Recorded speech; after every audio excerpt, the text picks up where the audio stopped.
all 16 electors that we've been advised by the governor's staff that we're going to be here to vote in the Electoral College have been checked in. They're already here. But these are the rest of the electors. I understand. The Capitol is closed. Everybody has permitted to forward. Captain, the electors are also, the GOP electors are also on the governor's certificate of ascertainment. I'm not going to get into a political debate. I'm following It's orders. not a political debate. Okay. It's the official sealed document. The certificate of ascertainment has also the GOP electors. They are here. They're trying to do their constitutional duty. I understand. And their constitutional duty requires them to be at the Senate chamber today at 2 p.m. Okay. They're here. All right, they're not. I understand they're not being permitted in. I'm just literally speechless every time I see that video. Hey, I'm Rob Disner. I know you don't normally come here for political stuff, but that's my old college friend, Michigan Maddock, right there, trying to get into the Michigan State Capitol building, along with her husband, Matt Maddock, who's a state representative. And she is mixed up in this Michigan fake elector scheme, which is all over the news now. Matter of fact, if you read a news article about it, chances are Michonne's picture is right there front and center because she was the co-chairperson of the Michigan Republican Party. She was very involved in Trump's campaign and still is.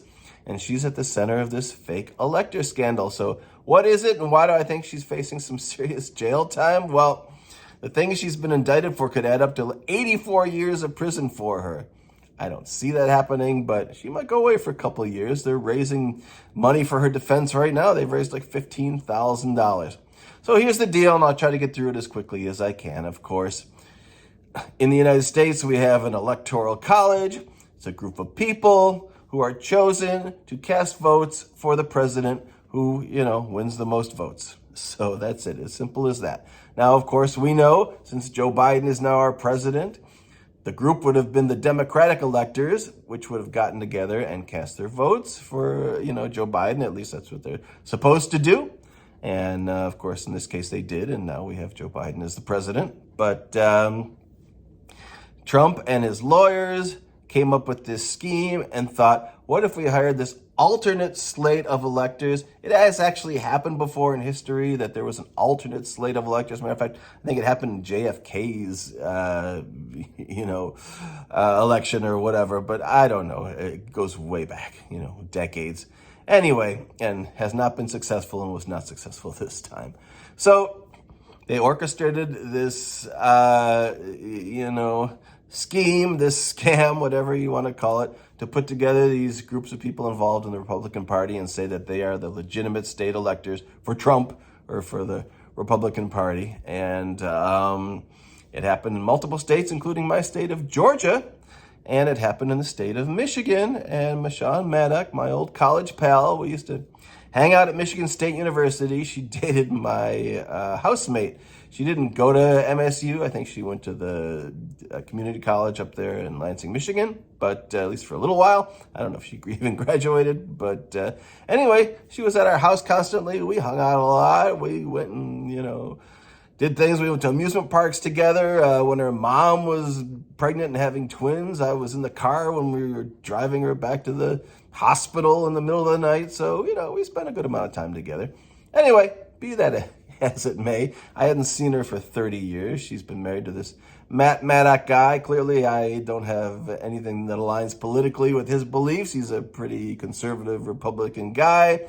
They pose in pictures with their AR-15 assault rifles, and they do the whole Republican thing. So it's neither here nor there. I'm not getting political in this video. I'm just going to state the facts and explain what is happening and why I think Michonne is facing some serious trouble and possibly jail time over this.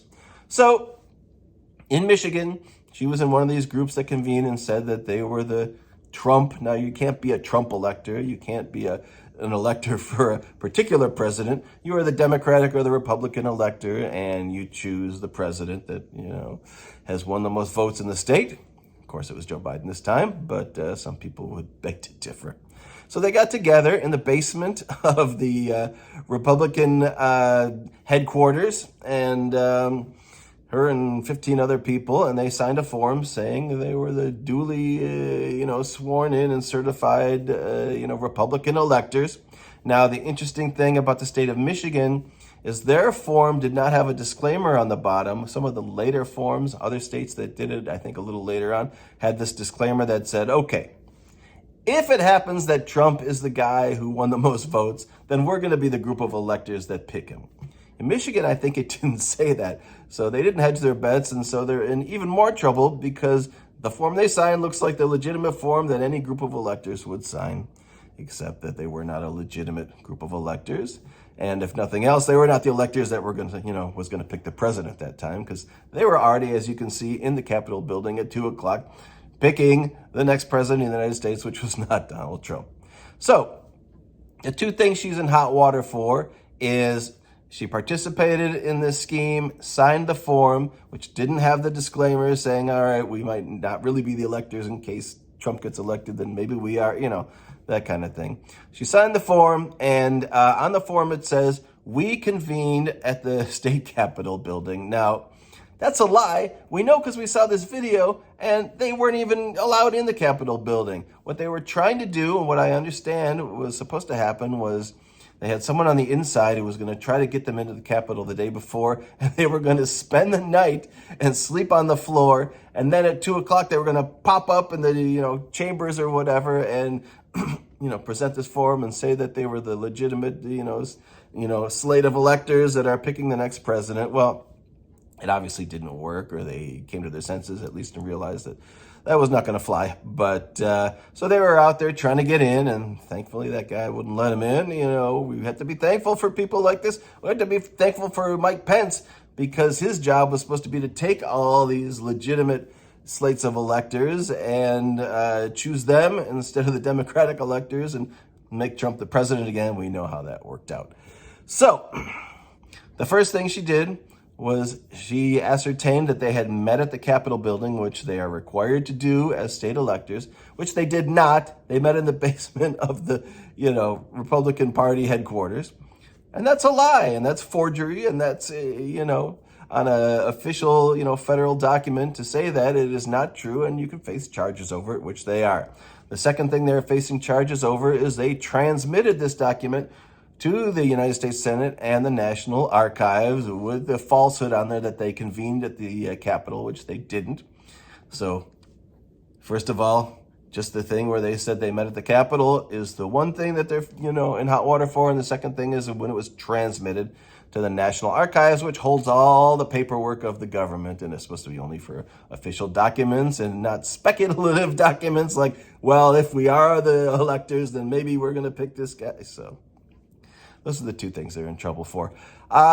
She claims that, she was the legitimately chosen Trump elector, which, again, she may have been. And their problem was they could have convened, they could have voted and filled out this form, but they should have just kept it in a file somewhere in case it was needed someday.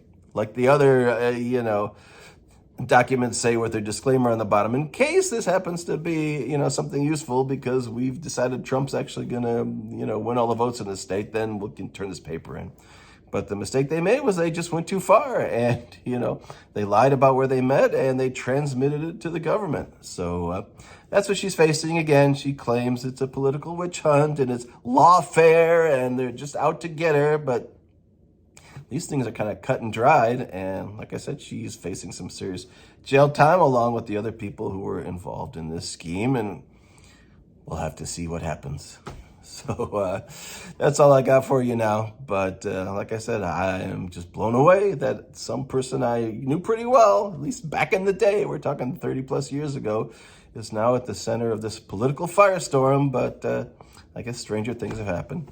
All right, till next time. Thank you.